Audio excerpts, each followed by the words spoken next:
नमस्कार दोस्तों, सबसे पहले आप सभी को फूड डे की हार्दिक शुभकामनाएं। तो इस बार हमारे फूड डे की थीम है water is life and water is food, यानी जल है जीवन और जल है आहार। जल ईश्वर द्वारा दिया गया वह अनमोल रत्न है जो मानव जीवन का आधार कहलाता है। यह खुदा की वह बेशकीमती रहमत है जिसके सहारे युगों युगों से सभ्यताएं प्रफुल्लित होती गई और मानव विकास की गाथाएं लिखता गया।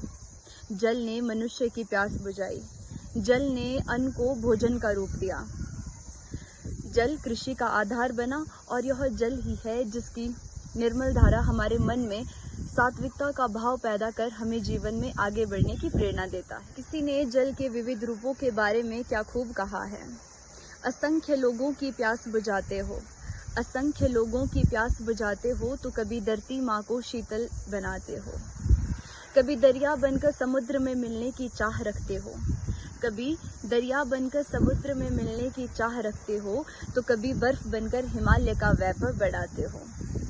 दोस्तों, हम सभी जानते हैं कि जल ही जीवन है, तो क्या कारण है कि आज हम जल का महत्व नहीं समझ पा रहे हैं। धरती का लगभग 3/4 भाग जल से घिरा हुआ है, जिसमें से 97% भाग खारे पानी के रूप में है, जो कि पीने योग्य नहीं है। पीने योग्य पानी की मात्रा केवल 3% है। इस 3% में से 2% भाग बर्फ के रूप में ठोस अवस्था में है, जबकि मात्र 1% पानी पीने योग्य है। दोस्तों, हमारी पूरी दिनचर्या जल आधारित है। हम अपने दैनिक जीवन में जल का प्रयोग पीने, खाना बनाने, स्नान करने, कृषि, निर्माण कार्य, उद्योगों, कारखानों, जहां देखो वहां जल का प्रयोग करते हैं। जब हम कदम कदम पर जल का प्रयोग करते हैं तो क्या कारण है कि हम जल का संरक्षण करना ही भूल गए हैं।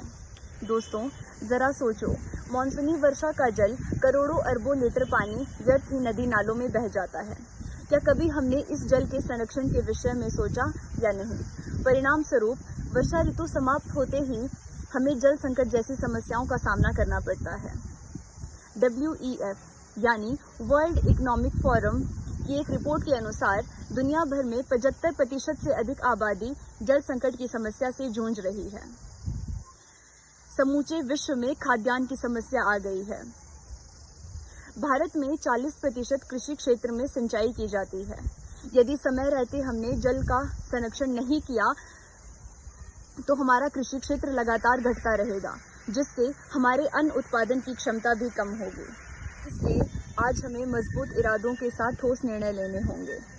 हम अपने घरों में अनुशासन से जल का प्रयोग करेंगे, न हम स्वयं जल बर्बाद करेंगे और न दूसरों को करने देंगे। हम सीवरेज का गंदा पानी नदियों में प्रवाहित नहीं होने देंगे। हम जल का संरक्षण करके कृषि प्रधान राष्ट्र भारत को समूचे विश्व में एक नई पहचान दिलाएंगे। दोस्तों, अंत में मैं बस इतना ही कहना चाहूँगी, मजबूत इरादों बुलंद हौसलों से एक नई इबादत लिख डालेंगे।